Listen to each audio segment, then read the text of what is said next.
Muchas gracias a los padres dominicos por habernos admitido aquí a todos y sobre todo de manera especial un gracias a querido Antonio por tanta paciencia que ha tenido conmigo en algunos momentos. Dicho esto, yo voy a empezar con un refrán español: el que mucho aprieta, el que mucho abarca, poco aprieta. Y esta es mi conferencia. Hablar de la Inquisición es hablar de mundos, porque no hay una Inquisición solo. Hay varias Inquisiciones. Está la Inquisición pontificia, está la Inquisición romana, Santo Oficio de 1542, donde se aprueba por primera vez el índice de los libros prohibidos, y luego está nuestra Inquisición a petición de los reyes católicos en España. Al empezar a trabajar sobre la Inquisición, yo me preguntaba ¿por qué ha nacido la Inquisición? Y me he encontrado que su nacimiento se debe a una querella por unos territorios. Y son unos territorios que la condesa Matilda de Toscana deja al papado y que le reclaman el emperador Enrique V alegando derechos dinásticos. Este fue el desencadenante principal del nacimiento de la primera Inquisición. Lucio III se enfada muchísimo, se reúne con Federico Barbarroja para intentar solucionar este problema. Federico se niega, el Papa Lucio III se niega también a coronar a su hijo, a coronar a su hijo como coemperador de Barbarroja, y ahí se rompen las relaciones. Ese desencuentro da lugar a la Inquisición episcopal, establecida en 1184 mediante la bula del Papa Lucio III ad abolendam, como un instrumento cuyo objetivo era acabar con la herejía cátara. Esto quiere decir que si quiere acabar es porque ya había trabajadores en la viña del Señor. En esa viña estaban trabajando ya dos santos, serían luego dos santos. El primero, Santo Domingo, y el segundo, San Antonio de Padua. Coinciden los dos en ciertos años luchando ahí contra la herejía cátara. Cuando en 1234 se inicia la Inquisición, otra nueva Inquisición, por decirlo de alguna manera, Santo Domingo no existe. Es decir, la Inquisición que conocemos ahora, Santo Domingo hacía 13 años que había muerto. Por tanto, no se le puede acusar de que haya sido el primer inquisidor y sin tener que ver absolutamente nada con la Inquisición. Santo Domingo sí vivió con los cátaros y vivió en Toulouse, donde tenía una casa para él y para sus compañeros, que le regaló el Beguer de Toulouse. Él estuvo trabajando ahí durante mucho tiempo. Pero cuando el Papa decide luchar contra la herejía cátara, no piensa ni en los dominicos ni en los franciscanos. Piensa en los cistercienses. No se me acuerdo cómo se llama. Pierre de Castelnau y su compañero Arnaud d'Almaric, ese que dijo en una ocasión: "Caedite eos novitem indominus qui sunt eius", matadlos a todos, que Dios reconocerá a los suyos. Los dos, tanto Pierre de Castelnau como Arnaud, predican a la vez que Santo Domingo y San Francisco. Pero Pierre de Castelnau, digamos que hizo una campaña política muy violenta contra el conde de Toulouse, Raymond VI, al que excomulgó, porque era la función que tenía la Inquisición, era excomulgar, y posiblemente por esta acción se le asesina a él. Al predicar, lógicamente, contra la herejía, es por lo que se piensa que Santo Domingo estaba ahí. Efectivamente, Santo Domingo tenía dos látigos, y dos látigos fuertes, que era el arte de convencer por la predicación y la oración para conseguirlo. Luchaba por la conversión de los herejes. Y los cronistas de la época, los trovadores y demás cronistas, recogen la forma de orar de Santo Domingo. Yo he elegido esta imagen porque justamente es la contraposición de cualquier inquisición, desde mi punto de vista, claro. Decían que lloraba con grandes lágrimas e incluso con gritos, golpeándose el pecho y pidiendo al Padre conseguir que las ovejas extraviadas volvieran a su redil. Guillaume de Pegonet le describe diciendo que cuando rezaba le oían por todas partes diciendo: Señor, ten misericordia de tu pueblo, ¿qué será de los pecadores? Y así se pasaban las noches insomnes llorando y gimiendo por los pecados de los demás. Pero no solo los trovadores dicen esto de Santo Domingo. El beato Jordán de Sajonia también dice: este fue el objetivo principal de su vida y su vocación, la salvación de las almas. Por consiguiente, olvidémonos ya alguna vez de que Santo Domingo fue inquisidor. En este batiburrillo que hay en esta época,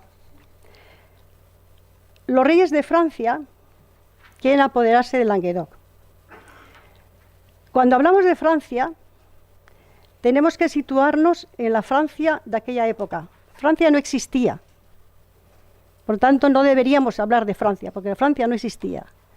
Existía el reino franco, que era muy pequeñito, es lo que hoy es l'Île-de-France, que estaba limitado por 3 ríos, el Sena, el Oise y el Marne. Entonces eso era pequeñito. Claro, los reyes de Francia eso era muy pequeño, querían expandirse.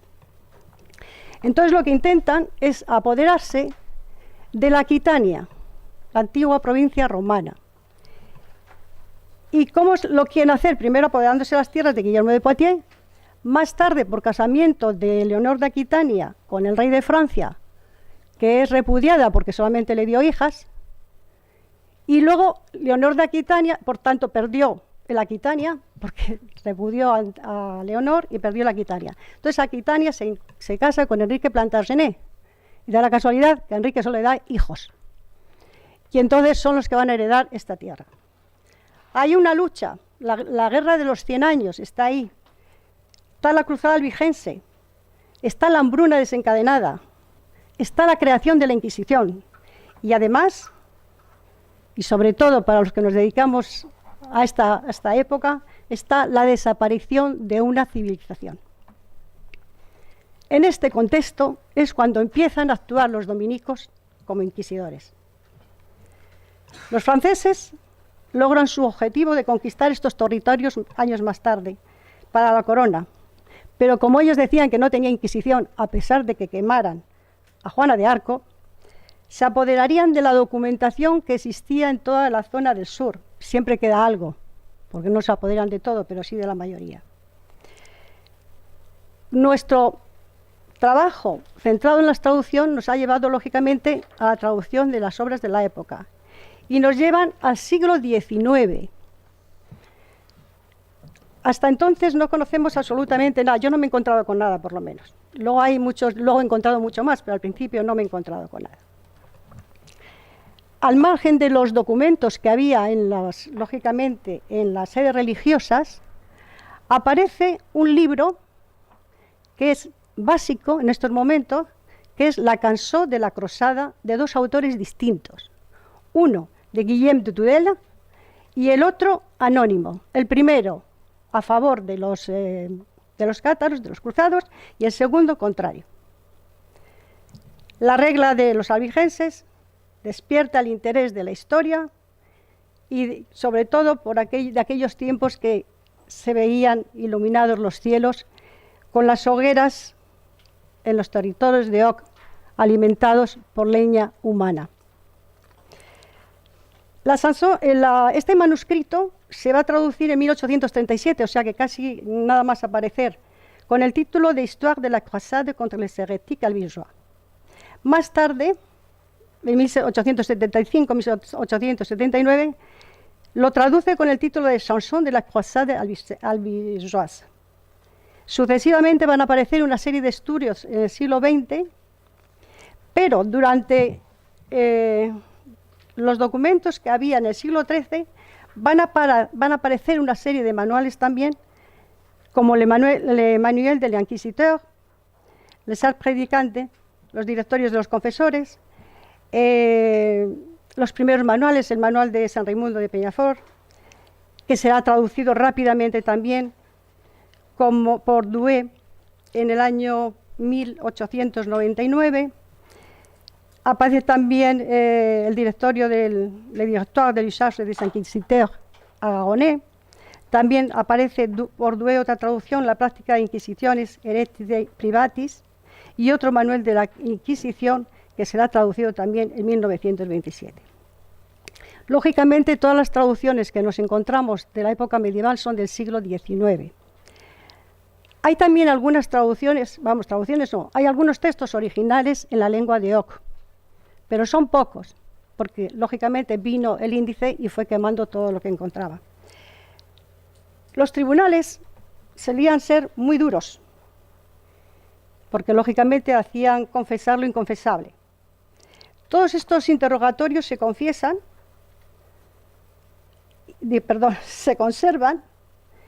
y están recogidos en una serie de manuscritos que yo no voy a detallar aquí porque luego lo vemos en las lecturas. Evidentemente, recogen los numerosos interrogatorios que se habían encontrado y que no se habían encontrado y que se han encontrado en la Biblioteca Nacional de París. Algunos se han traducido y otros muchos no.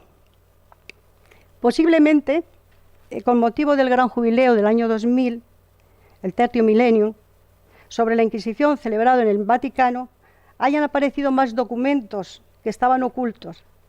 El libro que recoge los estudios realizados por este comité de ese gran jubileo del año 2000 y cuyas actas se recogen en la publicación de un libro con el título de Inquisitione, que está escrito según las ponencias que actualizan en las mismas lenguas, está escrito en español, en inglés, en italiano y español. Aquí aparecen estudios sobre Bernard de Gu. Bernard de Gu fue un inquisidor. A ver, ¿por dónde me voy ahora para seguir? ¿Cómo sigo con esto yo?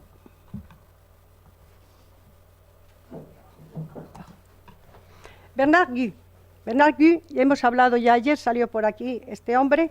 Es un inquisidor de Toulouse que estuvo durante 17 años. Escribió un manual para uso de los inquisidores, Práctica Inquisiciones Hereticae Pravitatis, muy diferente del otro directorio inquisidor de Nicolás Emberic, un dominico, teólogo, inquisidor de Aragón, nacido en Gerona y que falleció en esa misma ciudad y cuyo epitafio dice: Predicator veridicus, inquisitor intrépidos, doctor egregios. Yo creo que con esto ya dice bastante de lo que fue este hombre. Se han encontrado muchísimos manuscritos, no están traducidos todavía, sobre todo de los cátaros hay mucho ya traducido, pero queda muchísimo sin hacer. La evolución de la Inquisición, lógicamente, nacida en la Edad Media, va evolucionando, equivocadamente o no. Esto me ha llevado así directamente a Torquemada, que en principio era el objeto de nuestra investigación. Cuando renace en España la Inquisición con reyes católicos, y había que también poner de relieve que no renace en toda España, porque nunca se quitó la Inquisición del Reino de Aragón, permaneció continuamente. Entonces, cuando renace, digo renace porque va a aparecer Castilla, que Castilla no tenía Inquisición, y luego se unen y ya aparece la Inquisición de Castilla y la Inquisición de Aragón, que luego se unirían las dos. Ahí aparece la figura de un dominico que va a hacer polvo, voy a decir empleando esta palabra, aunque los otros dominicos, algunos también se emplearon a fondo en las hogueras y demás, pero el que va a hacer polvo al resto de la labor dominicana va a ser Tomás de Torquemada. Tomás de Torquemada va a formar parte de la leyenda negra de la Inquisición española, y para que no le faltara tampoco al hombre mucho, también se le señala con el sinónimo de crueldad.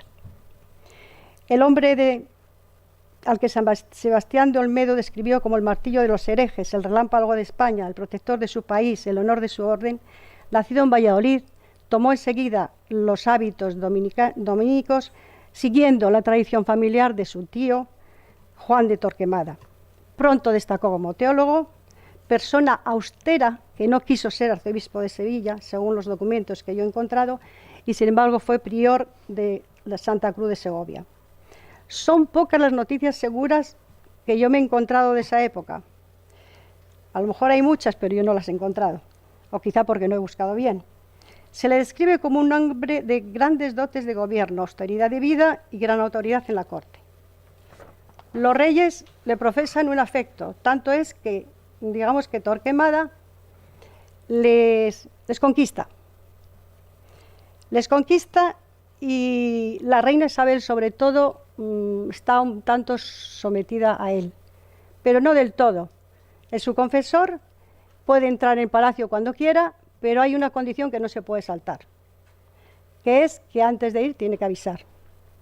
Pero a Torquemada eso le da igual. Cuando él piensa que tiene que ir, si no lo recibe, se lo salta. Y entonces dice una cosa: Majestad, he venido aquí porque está en peligro España y la tenemos que salvar. Y entonces, como por ejemplo la expulsión de los judíos, Torquemada se dijo que tenía que quitar a los judíos del medio porque eran un peligro para España, y al final lo consigue.